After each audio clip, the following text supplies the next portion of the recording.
გამარჯობა, მოგესალმებით თქვენ უყურებთ იმერ ამერის მორიგ ეპიზოდს. ჩვენ ვიყოფებით ავეჯის საახლო მაღაზია იმერში და ჩემი მასპინძელი ნოდარ ჭინჭალაძე და მე ნიკა ქავთერაძე ვიქნებით რა თქმა უნდა დღესაც ამ გადაცემის წამყვანებით, სტუმრებით, მასპინძლებით, ყველაფერი ჩვენ ვართ. მოკლედ ასეთი ხალხი ვართ, ასე გადავწყვიტეთ. ნოდარ ხო ხარ კარგ შემართებულად ხო ხარ დღეს რო კარგად ვილაპარაკოთ? მონდომებული ვარ ძალიან. იმედია კარგი საინტერესო გადაცემა. კი ბატონო, აუცილებლად. მაინც შეგახსენებთ რომ ამ მაღაზიაში თქვენ შეგიძლიათ შეიძინოთ ძალიან დიდი არჩევანია მოკლედ ავეჯის, როგორც იმერში დამზადებული, ასევე იმპორტული, ასევე თქვენ შეგიძლიათ შეუკვეთოთ კიდევაც თქვენი გემოვნები დიზაინით ავეჯი, მოკლედ ამ თემაზე კიდევ ვისაუბრებთ, მაგრამ დღეს დავიწყებთ ზოგადი საუბრით, როგორც წინა ეპიზოდში. ჩვენ მაყურებელს გავაცანით კენ სკულანდის ჯონატან გალიბლის თავგადასავალი ესეთი წიგნი და დღეს კიდევ ერთი თემა უნდა გავარჩიოთ, მორიგი თავი, ასე ვთქვათ, ზიარობის ტრაგედია, ასე ქვია ამ თავს. და რაზე არის ეს თავი? ზიარობა, ანუ აი საზიარო, ხო არის, რომ აი ადრე მახსოვს მანქანებს ყიდულობდნენ 90-იან წლებში საზიაროთ, აი საზიარო BMW, მაგალითად ყოლიათ ცოტა შორის ნახალოკრელი ბიჭები იყვნენ და რა ხეილი ჰქონდათ არ ვიცი, მაგრამ საზიარო მანქანა ყავდა ძმაკაცებს და როდის რომელი დადიოდა ამ თემაზე არ ვიცი, მაგრამ ნამდვილად ვიცი რომ საზიარო იყო.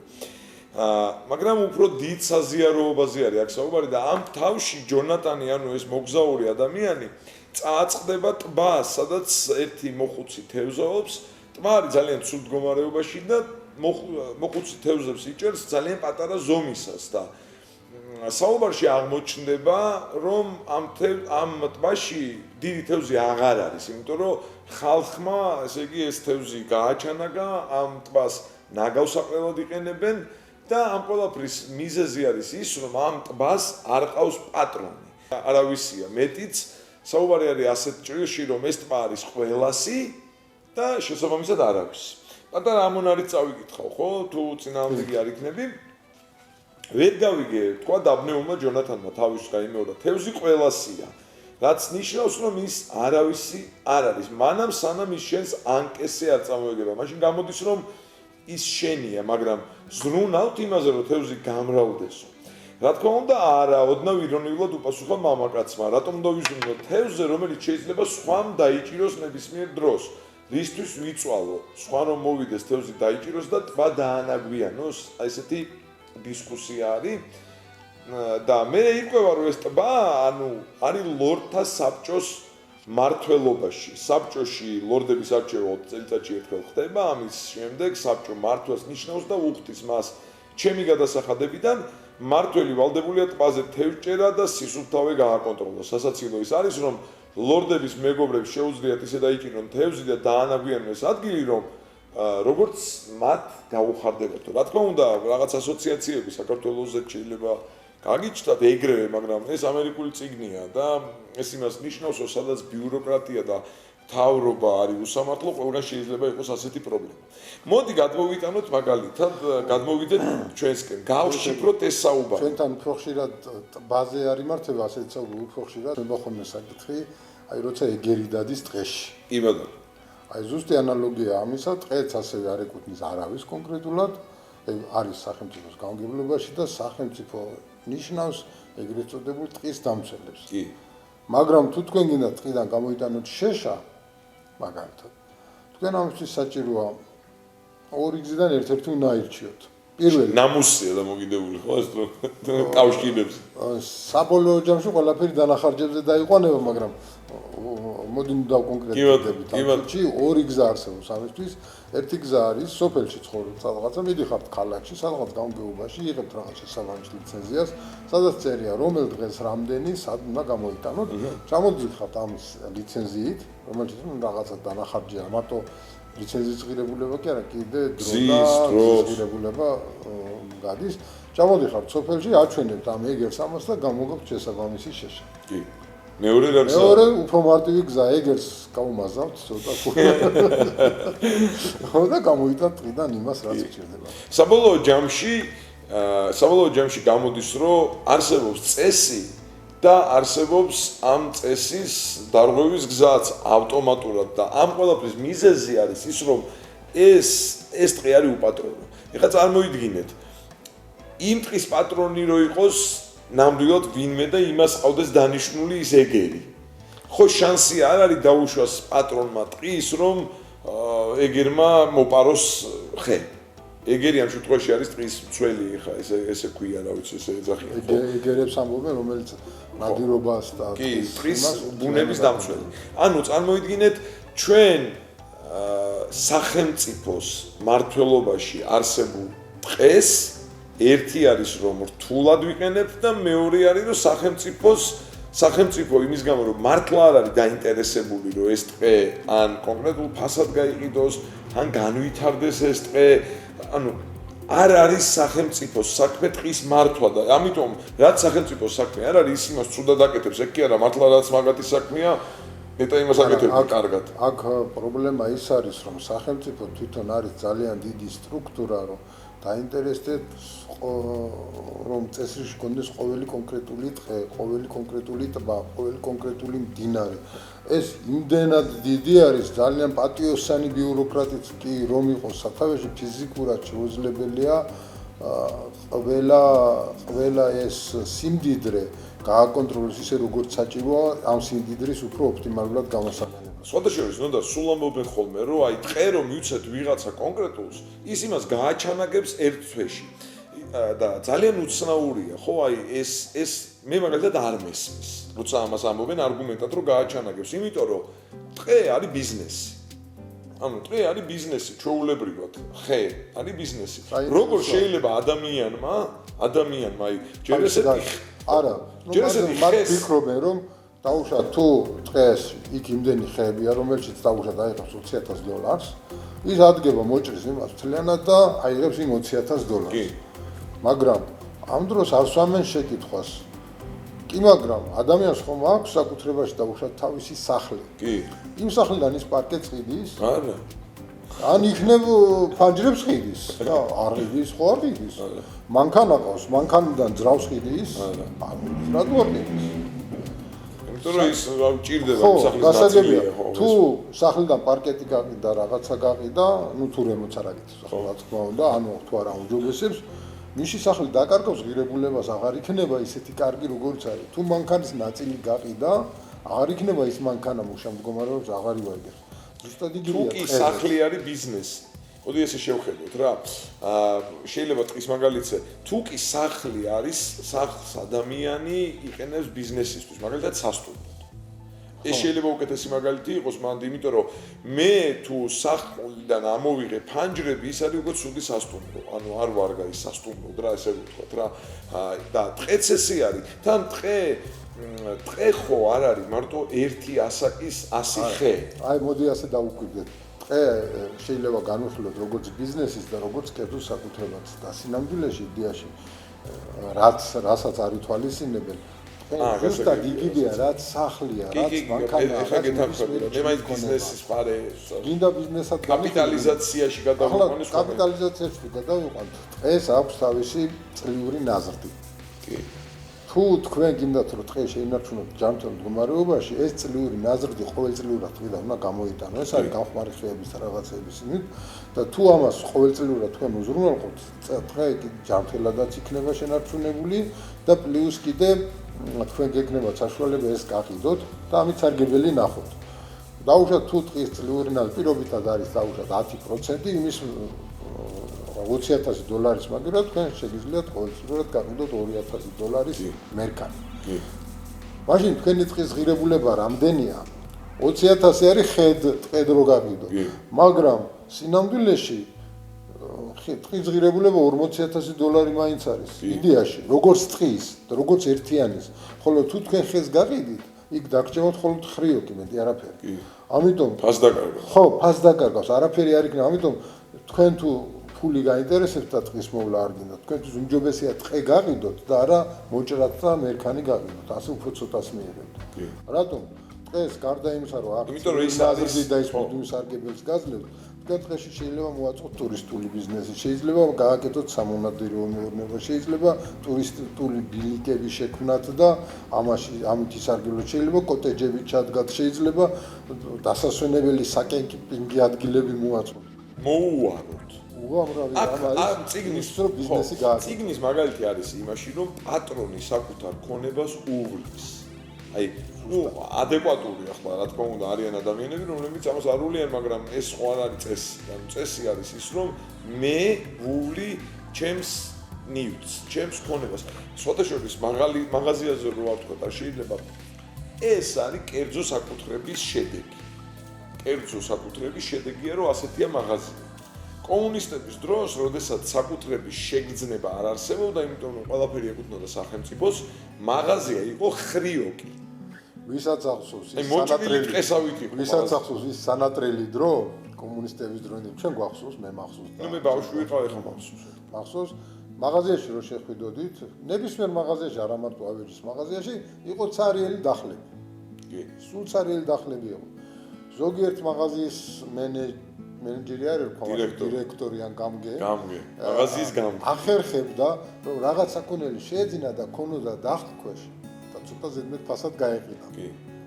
და თქვენ თუ ამ ზედმეტი ფასის გადახდელი იყავით, ყურში ჩაუჭურჭულებდით, აბა ეს ხო არა გაქვთ რაღაცა. ხო და გასწორდებოდით წამოვა, საკმარისი იყო ვინმეს ჩაეშვა, იქ გეხეესი ერქვა მაშინ. კი. ასე ახმარობდნენ ამ ტერმინს ქართულად არ ვიცი რუსულად. ნო, არ ვიცი, ეგრე იყო. რაღაც კონტროლის დაადგებოდა რაღაც აი ძიმე მდგომარეობაში ვარდებოდა. შესაბამისად ის პერიოდი და ის цаრიელი მაღაზიები არის ნიმუში იმისა, თუ რა საკეთებს, რა ხდება მეურნეობაში, როდესაც მეურნეობას აკონტროლებს სახელმწიფო და ეს დღევანდელი ეს მაღაზია არის ნიმუში იმისა, რა ხდება იმ შემთხვევაში, როდესაც ეხლა რატო?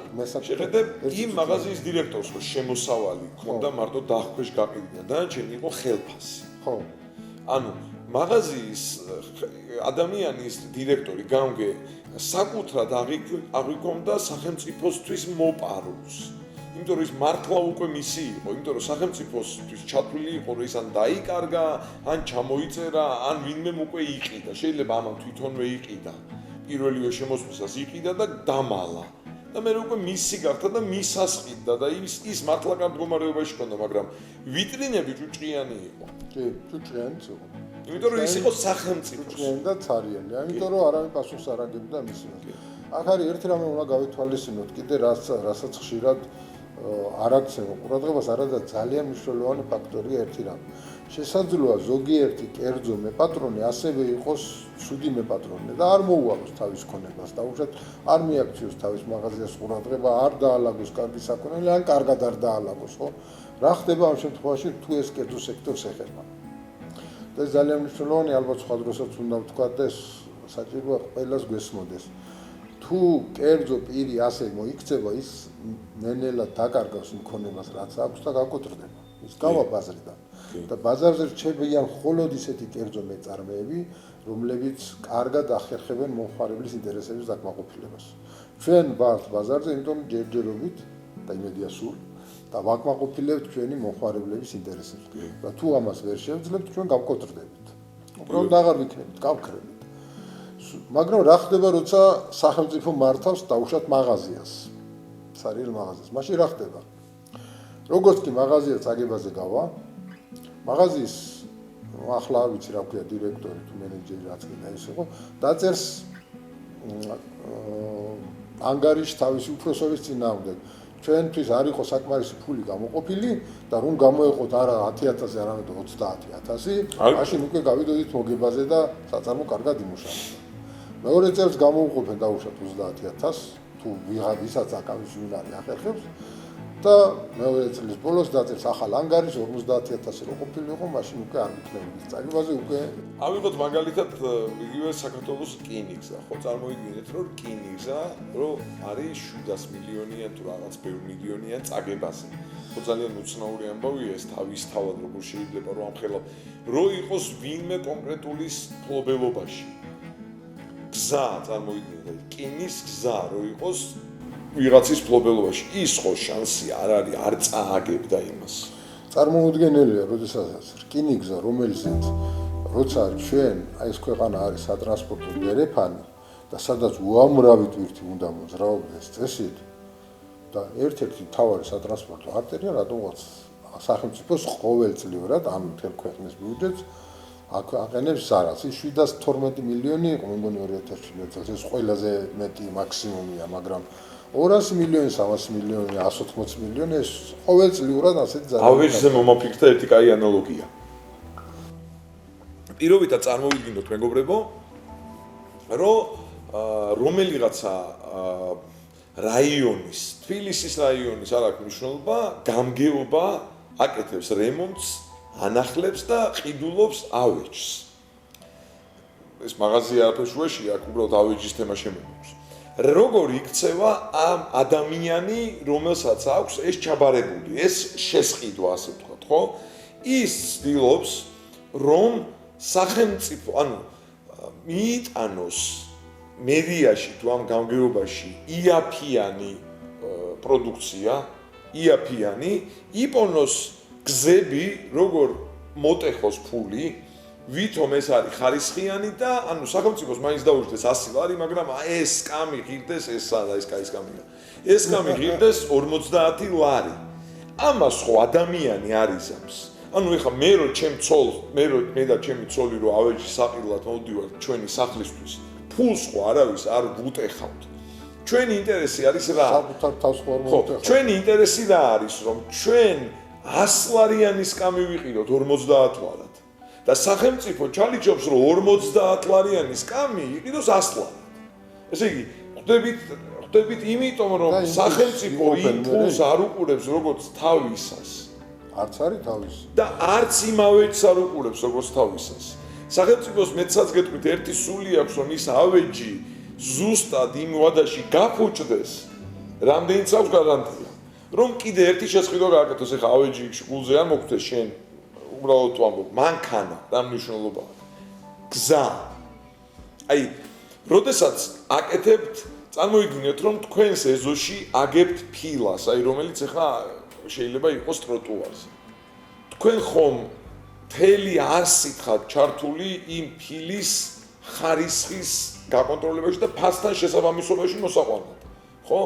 ხო არ გინდა რომ ყოველ წელს ფილა ცვალო, თქვენს უბანში რამდენჯერ გინახავთ რომ ერთი და იგივე მონაკვეთს აგებენ. ეს გონიათ რომ უბრალოდ უხარისხო ასფალტი გვაქვს და კარგი არ გვაქვს, არა. იმიტომ რომ სახელმწიფოს არსი არის იმაში, რომ ბევრი ფული დახარჯოს ხშირად. რაც უფრო ხშირად დახარჯოს, უფრო მეც ხშირადი შემოსავალი იქნება. და უფრო დიდხანს იქნება ხელისუფლებაში. გზასო დააგებს, რომელსაც 10 წელი არაფერი მოუვა, სახელმწიფოს გონია, რომ მე ჩათვლიან იმ უბანში, რომ 10 წელი არაფერი გაუკეთებია. ამიტომ ყოველ მინიმუმ თითო არჩევნებზე 2 წელიწადში ერთხელ ხო არის ხან საადგილობრივი, ხან ისა. ამიტომ ყოველ 2 წელიწადში უნდა დაიგოს გზა, რომ მეტი ფული დახარჯოს. ზუსტად. და მე ჩვენ ეს ხო გვაღარიბებს. რა თქმა უნდა, არაოპტიმალური რესურსების არაოპტიმალურ განკარგვასა გადგილი, ამას ნიშნავს ხოლმე. როგორ შეიძლება რომ ტროტუარი, ქუჩა იყოს მაგალითად კერძო საკუთრებაში? აი, უბანი წარმოვიდგინოთ, ოღონდ უბანი ახლა ძალიან რთული არის ხოლმე, რომ ახლა რაღაცა უბანი ერთი. აი, პატარა ქალაქი. აი, 10,000 კაციანი რაღაცა პატარა ქალაქუკა. იდეაში შეიძლება ყველაფერი იყოს კერძო. მაგის თეორიულად დამუშავებული შემთხვევები არსებობს. ხშირად გონიათ ხოლმე, რომ ქუჩა აუცილებლად სახელმწიფოს საკუთრება უნდა იყოს, მაგრამ თუ კარგად დაუკვირდები, ნამდვილად შეიძლება აღმოჩნდეს, რომ პირიქით. იმის გამო, რომ ქუჩას დაბალი აქვს გამტარუნარიანობა, იმის გამო, რომ ხშირად საცობები იქმნება,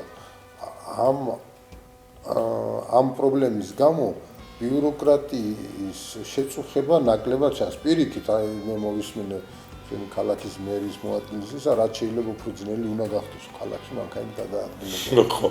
ხო, რა ესეთი რაღაცა განაცხადა სასწაული. კი, მართლა. გახსოვს? კი. რომ ხალხს უნდა ისეთი დისკომფორტი უნდა შეუქმნათ მძღოლებს, რომ გადაждდნენ ავტობუსში. ხო, ანუ ბიუროკრატის დაინტერესება ის კი არ არის კომფორტი გაზარდეს. პირიქით, დისკომფორტი უნდა შეგიქმნას, რომ ამის გამო შენს ხარჯზე რაღაცა სხვა რაღაცა მიმართულებები განავითარდეს. ნუ ეს მარტო ამ თემას არ ეხება, სხვადასხვა რაღაცებშიც არის. ხოლო თუ ეს ქუჩები კერძო იქნება, აქ პირიქით ინტერესი იზრდება, რომ ქუჩაში კერძო მეწარმე დაინტერესებული იქნება გააკეთოს არა მარტო გამტარუნარიანი ქუჩები და მოაწეს რიგოს ისე რომ ბევრი მანქანა გაატაროს. არამედ მოაწყოს პარკინგები ისე რომ უპრობლემოდ შეიძლებაოდეს მანქანის გაჩერება და თუ ამ ქუჩის მფლობელი ამას მოახერხებს, მაშინ იმ ქუჩაზე ბინა უფრო მეტად გაქირავდება, რომელიც ასევე მისი საკუთრება იქნება, უფრო მეტად გაიყიდება და უფრო მეტი შემოსავალი ექნება.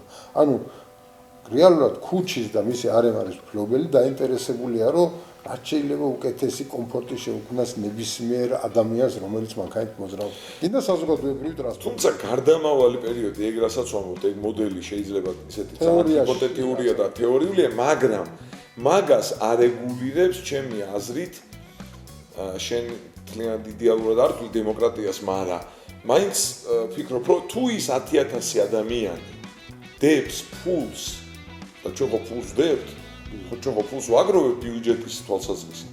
თუ ის 10,000 ადამიანი ფულს შეაგროვებს საკუთარი შემოსავლიდან, ანუ შექმნის იმ ქალაქის ბიუჯეტს და მერე ვიღაც კონკრეტულ ადამიანს დაუკვეთავს, რომ ეს შეასრულოს. ამ შემთხვევაში მაგალითად მათ არჩეულ რაღაცას მერს მათ არჩევს. და თუ ესენი დახვდებიან, რომ ქუჩაზე უნდა იყოს ამდენი პარკინგი და გაიმარჯვებს ის კაცი, ვინც დადებს ამ ფულის სწორად დახარჯვის გეგმას. როგორ იყოს მეტი პარკინგი, როგორ იყოს გამტარიანობა ქუჩის თვალსაზრისით, როგორ იყოს განათება, სად იყოს სკვერი, ან როგორ გავაძვიროთ ჩვენი ქალაქი. ხო, ეს ასე შეიძლება შეხედოს.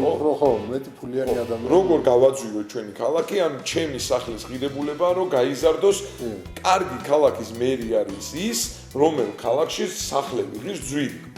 ხო, ეს ხო, კიდევ ერთი კავშირი ხო არის. სადაც სიაფიღის ესე იგი ცუდად არის. ხო, ცუდად არის, ხო? შესაბამისად, ეს ფული, რომელიც მე ვიღაცას ვანდე, თუ ის კარგად დახარჯავს, შეიძლება შეიქმნას ის მოდელი არ იყოს ქუჩის ინდივიდუალური პატრონი არ ყავდეს, მაგრამ ჩვენ ყველა ვიღებდეთ პასუხისმგებლობას, იმიტომ რომ ჩვენი ფულით კეთდება. ანუ ოღონდ ამ მოდელით კი არა, რასაც ჯონატანი აკეთებს, როცა უსამართლობაა, როცა საბჭო წყვეტს, რომ თავის მაკაცებს დიდი თევზები დააჭერინოს და შენ რჩებათ პატარა თევზები. არა, მან ძალიან გრძელი გზა, იმიტომ რომ როდესაც ფული მიდის ცენტრალურ ბიუჯეტში და შემდეგ იქიდან ტრანსფერით მოდის ადგილობრივში, იმდენი გზა გასავლელი, რომ იკარგება ძალიან მცირე ნაწილი აღწევს ადგილობრივ ბიუჯეტამდე ის, რაც იქნება და პირდაპირ ადგილობრივ ბიუჯეტში. აი შენი და ჩემი მშობლიური ქალაქის მაგალითი ვავიღოთ, ის ბიზნესები, რაც არის ზესტაფონში, რომელიც აჭმევს თელ საქართველოს. რეალურად ესია, ხო? ექსპორტის ძალიან დიდი წილი მოდის მაგალითად იმ ქარხანაზე, რომელიც იქ ამუშავებს რაღაცას. ის რადგან ზესტაფონშია, ის რომ ზესტაფონის ბიუჯეტში ტოვებდეს რაღაცა წილს, რომელიც არის ძალიან დიდი თანხა და ის იხარჯებოდეს სამართლიანად მე იმ ქალაქში. ის ქალაქი ხო უფრო მდიდარი ქალაქი იქნება იმ თვალსაზრისით, რომ იქ სახლები ეყიდება უფრო ძვირი. ინტერესი იქნება იქ ცხოვრებისაც და ბიზნესისაც. მაგრამ ეს დეცენტრალიზაცია, რომელიც რაღაც თავკომბალ, ანუ ზოგადად მარტო იმაზე კი არა, რომ დედაქალაქსა და რაღაც რეგიონებში, ზოგადად მართვის სისტემას გულისხმობ, რომ თბილისში წყდება მაგალითად ზესტაფონის სოფელ კლდეეთის სკოლის დირექტორის ხელფასი საკითხი. ხო, განათლების სისტემა მთლიანად ცენტრალიზებულია. ხო, კარგით, მე მგონი ცოტა დავშორდით ახლა ჩვენ იმ ძირითად თემას. ზიარობაში მე მგონი ეგ იგულისხმებოდა. არა, კი, ეგ იგულისხმებოდა და ყველაფერი რაც კი ისეთი რამეა გადაცემული სახელმწიფოს ხელში, რაც კერძო ადამიანი უნდა აკეთებდეს, მაგრამ განზოგადებულია და სახელმწიფო გვაიძულებს ჩვენ რომ ერთი საერთო წესით ვიმოქმედოთ, ყველაფერი შეიძლება ამასთან დავაკავშიროთ. ეს ეხება არა მარტო დავუშვათ რკინიგზაზე ხანო ახსენეთ და გზებზეც ვილაპარაკეთ, ასევე შეიძლება ვილაპარაკოთ ელექტროენერგიაზე მაგალითად. ეგეც ზუსტად იქიდან გამომდინარე პრობლემაა, როდეს რაც ხდებოდა ნამოხვან და არა ნამოხვანი ყოფილა ის სოფელი.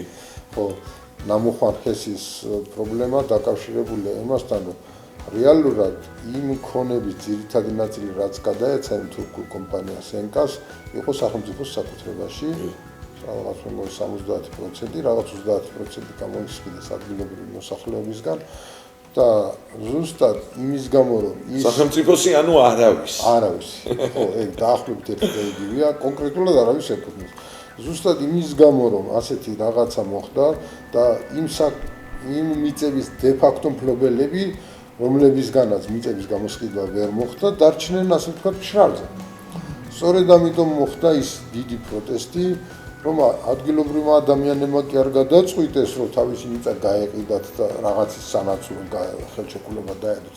არა, თბილისში გადაწყდა ცენტრში.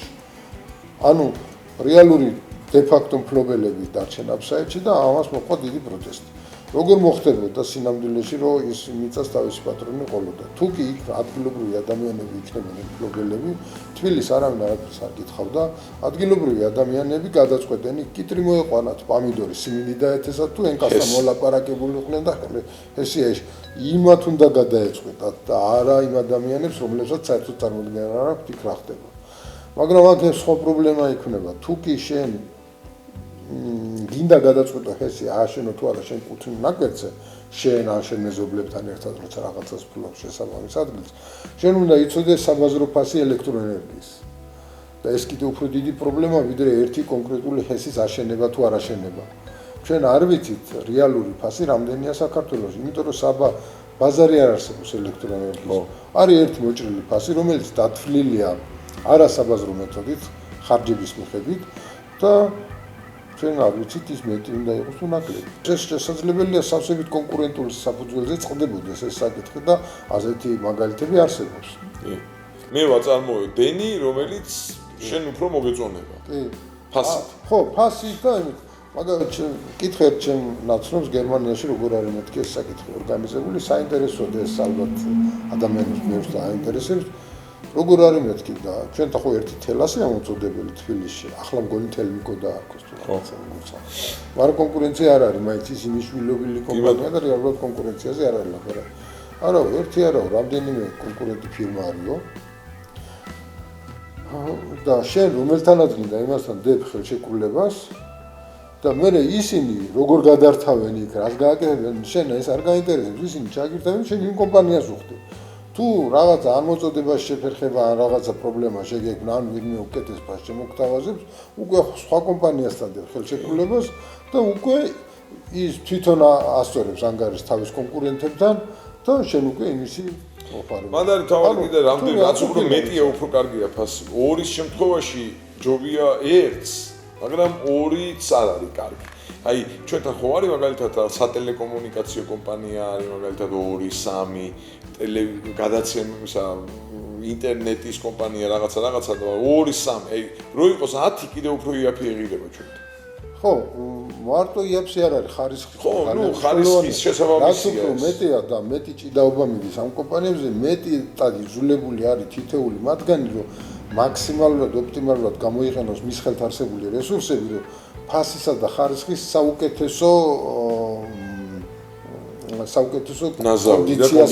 კონდიციას უნდა მიაღწიოს და მხოლოდ ისინი რჩებიან მუდმივად ბაზარზე ვინც ამას საუკეთესო კაი როგორ ახერხებთ თქვენ ამას მაღაზია როგორ ახერხებს რომ საუკეთესო ხარისხის და ფასის კომბინაცია იყოს კომერციული საიდუმლოა არა მე მესმის უბრალოდ სხვანაირად რომ კონკურენცია რა ტიპის არის ამ ბაზარზე სინამდვილეში ყველაზე მთავარი მაინც ალბათ ის არის რომ საქმისადმი უნდა გქონდეს დამოკიდებულება პასუხისმგებლიანი და ისე არ არის რომ აი დაკუქავ და გაუშვებ და ისა მუდმივად პასუხისმგებლობით და მუდმივად ყურადღებით უნდა მოეკიდო იმ საქმეს რასაც ხელს მოგიდო და არასოდეს არ უნდა დაუშვა რომ დაუშვათ რაღაცა აი სუდად გამოვიდა რაღაცა ისე არ გამოვიდა როგორც კიდე და მე რა მოხდა რა უჭირს და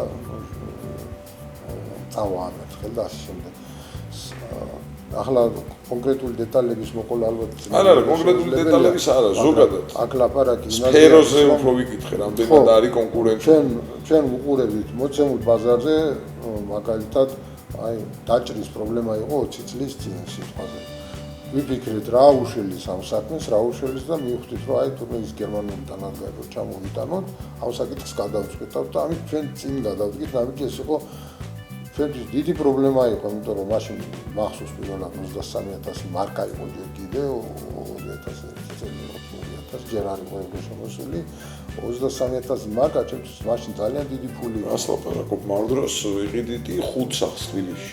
ხო. მარკეტინგში, დანშთან ზონაში. ხო, მაგრამ ჩვენ ყველაფერი გავიჭირეთ და ეს ამ დანადგარის ფული გადავიხადეთ, რომ ჩამოგვეტანა, რომელიც იყო მართლა წინ გადადგმული ნაბიჯი ამ ბიზნესში. თუმცა ეს არასაკმარისი იყო ჩვენ კიდევ 2 წელიწადში კიდე დაგჭირდა და ძალიან მალე მაგრამ ამ ნაბიჯმა დაგვანახა რომ ეს სწორი გზა იყო ხარისხისკენ და უკეთესად კლიენტის ინტერესების უკეთესი დაკმაყოფილებისკენ გადადგმული ნაბიჯი არის ყველაზე სწორი. და თუ ეს გეშლება, მაშინ ესე იგი შენ უკან დაიხევ და თუ ბევრჯერ შეგეშლება, მაშინ მაზე დაგახვა.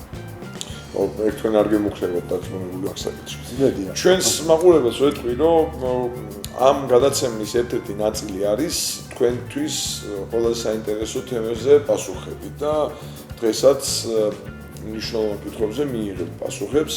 თუმცა კითხვები უნდა გამოგვიგზავნოთ, კითხვებს ჩვენ არ ვიგონებთ. დადგმული კითხვები არ გვაქვს, ასე რომ თქვენ და გამოგვიგზავნოთ, მოგწეროთ. ამ ვიდეოს კომენტარებში კითხვები ჩვენ გვაქვს მოგროვილი კითხვები, რასაც ადგილზე სვამენ მაღაზიაში. ისიც მათი გამოგვგზავნილი არის ასე მოტანილი. მაგრამ რასაც Facebook-ზე გამოგვიგზავნით, იმ კითხვებსაც ასე ჩავსვამთ ლინკში და ნელ-ნელა ყველა კითხვას დავსვამთ, რაც კი მოვაჩვენოთ. უპასუხოთ კითხვას არ დავტოვებთ. ეს ეცდებით ძალიან. ეს არის, კი ბატონო. რა ჩვენ სფერო შეეხება და ეხა ისე ზოგად ფილოსოფიური საუბრების არა, ზოგადი კითხვები შეიძლება იყოს, ჩვენ შეგვიძლია ვილაპარაკოთ, ეკონომიკაზე, ბიზნესზე, კი ბატონო, ძალიან ის თუ გინდათ კოსმოსზე ვილაპარაკოთ, ამაზე თანახმოა, რაც ვიცით. კოსმოსის კოსმოსში უკვე შეიძლება გაფრენა, მიმდინარე პროცესში არის ამავისნა ის გვარი ინგლისელი მილიარდერი ეს კაცი Blue Origin-ი თუ რა ქვია ეს კომპანიას და უკვე გაფრინდა. არც თუ ისე მიუწვდომელი თანხა იყოს, ალბათ 200-დან 250,000 80 კილომეტრით შეიძლება გაფრინდა ატმოსფეროში და შესაბამისად კოსმოსში იქნება და იქ რო რაღაცას ხო ჯერ კიდე არ არის კოსმოსში. არ არის მარსზე ვერ ხარ და იმაზე ვერ ხარ, მაგრამ უწონადობაში ხარ. არა, უწონადობა სინამდვილეში ეგ ცოტა სხვა საკითხია, უწონადობა მარტო კოსმოსს არ ნიშნავს. დედამიწაზე შეიძლება უწონადობა რომ. მაგრამ იმას ძალიან მოკლე დროში. ხო, გასაგებია. ან მაშინ შეგვიდი ატრაქციონში. ხო. თავი მოიტყუო მოკლედ რა. დედამიწაზე უწონადობა რთული არის გრავიტაციის პირობებში. უწონადობა ხო მაგას ნიშნავს, როცა თავისუფალი ვარდნის რეჟიმში ხარ, არაფერს არ ეხმები. როცა ჩვენ რაღაც სიმაღლე დავხტებით, იმ მომენტში სანამ ჩვენ არის წინააღმდეგობა სიჩქარეს შევიმცირებ, ჩვენ უწონადობის მდგომარეობაში. ძალიან ცოტა ხანი გრძელდება. ცოტა ხანი გრძელდება უბრალოდ. და მე ცუდად თავდება. ცუდად თავდება თუ წყალში ახტები. იქ რომ იქ არის კარგი რომ ფერსოდ დაკრავ და ზემოთ მიდიხარ. აი ფერსოდ დაკრავ და ქვემოთ მიდიხარ, ეს ძალიან რთული ისა. არა, რატო წყალში ახტები და საბანაო. არა, რა თქმა უნდა, არასდროს არ მოხდა და სიმაღლე და გადმოხდა. ზოგადად მე მიყვარს სტაბილურობა. მე მიყვარს სადაც ვარ მყარადროა. აი თვითმფრინავის არ მეშინია. სამაგიეროდ მეშინია ატრაქციონების. იმიტომ რომ აი რა ვქნა, არ არის, არა ადრენალინს რა გამო. ადრენალინის გამოყოფა ხდება რა, აი აფრენის დროს და აფრენის დროს მაქვს ადრენალინის გამოყოფა. აი იმაში უცნაური რა ქვია ეს რაღაც საჰაერო ტურბულენტურ ზონებში მაქვს, მაგრამ იმის დაშვება არასდროს არ მინდა რომ შეიძლება რამე რისკი იყოს, ანუ უსაფრთხო ზუსტად სტატისტიკურად თვითმფრინავი უფრო უსაფრთხო ვიდრე ავტომობილი. ისევე როგორც ჩოგბურთი უფრო საფრთხიანი სპორტია ტრამვის თვალსაზრისით რა. კი, იმიტომ რომ იქ ადამიანები იწვრთობიან იმ სპორტის სახეობაში და იქ საშინელი ტრამვები არის, ფეხის გადაბმება, კოჭის, ასე შემდეგ, ხელის, მაჯის და ასე შემდეგ. კარგი. ერთ სიტყვით მე მგონი გასაგებად დავხსენით ის რაც ამ თავში არის მოცემული. ჩვენი მიზანი არის ის რომ დაგანახოთ რამდენი რამე საერთო გვაქვს იმ მოქმედ გმირთან რომელიც აქ არის მოხსენიებული ბატონი ჯონათან გალბლი და დაგაფიქროთ იმ თემებზე რომელიც ჩვენი ყველა საერთო პრობლემაა არა ჩემი პირადად არამედ ყველასი თითოეული საცალო. ხო, უფრო კონკრეტულადაც რო გითხრათ, თუ თქვენ გინდათ რომ ტბაში დაიჭიროთ კარგი თევზი და ამაში იხდით ფულს, სახელმწიფოზე კარგად ამას ყოველთვის გააკეთებს კერძო ბიზნესი. ეს არის ამისი ლოგიკა. სახელმწიფო აუცილებლად გამოგართულებს ფულს ძალითაც შენ შემთხვევაში და გაჭმეთ პატარა თევზს. და იმ პარლამენტარი ბიზნესში თქვენზე ეს თავისთავად რა თქმა უნდა იქ იქნება იმ ტბაში პატარა ნაწილი, სადაც დიდი თევზებია, ან დილას არის და ისინი მივლენ, სადაც ჩემნანი ხონ და შეჭამენ დიდ თევზს. ხო, აქ იგრძალა მისვლა შეზღუდულზე. შემოსვლა აკრძალულია, იმიტომ რომ აქ ჩვენები ჭამენ დიდ თევზებს. მოკლედ ასე არის სამყარო ჯერჯერობით მოწყობილი და ჩვენ ყველაფერი უნდა გავაკეთოთ და ამ საუბრებით ვცდილობთ რომ თქვენ გაპოვნინოთ გასაღები. ჩვენ არ ვართ გენიოსები, უბრალოდ ეს აზრი არის ერთ-ერთი აზრი და ეგრე სწორი აზრი. კიდე ერთი შეიძლება დავამატოთ, თუ რამე მოსაზრებები გექნება, თუ რამეში ჩვენ ვწდებით და შეიძლება ვწდებოდეთ ადამიანები ვართ, როგორ მოგვაწოდეთ თქვენი არგუმენტები და სეონებით გავითვალისწინოთ. მოგიწევთ კიდევაც და აქ ვისაუბრებთ ერთად. შესაძლებელია მოწვევა და აქ სტუმარს მოვიწევთ. კი ბატონო და გადავჯდებით, აი ძალიან კაი დივანია იქითაც ძალიან კაი დივანია. სხვათაშორის საქანალას გამებიც არის და მოკლედ სადაც გამიხარდა. როგორც თქვენი კომფორტულებად იქით. აი, დროებით და კითხვა-პასუხი. თქვენს მიერ წარმოებული ავეჯის მასალების იმპორტი რომელი ქვეყნებიდან ხდება? მასალების იმპორტი ხდება იტალიიდან, ესპანეთიდან, თურქეთიდან და ჩინეთიდან. რამდენად არის ეკოლოგიურად სუფთა ის მასალები, რომლითაც ავეჯს აკეთებთ? დიახ, მასალები არის ეკოლოგიურად სუფთა და აქვს საერთაშორისო ბაზარზე აღიარებული ხარისხის სერტიფიკატი. რამდენად არის ეკოლოგიურად სუფთა ის მასალები, რომლითაც ავეჯს აკეთებთ? მასალები ეკოლოგიურად სუფთა და აქვს საერთაშორისო ბაზარზე აღიარებული ხარისხის სერტიფიკატები. მათ შორის არის ISO და IRT სერტიფიკატები.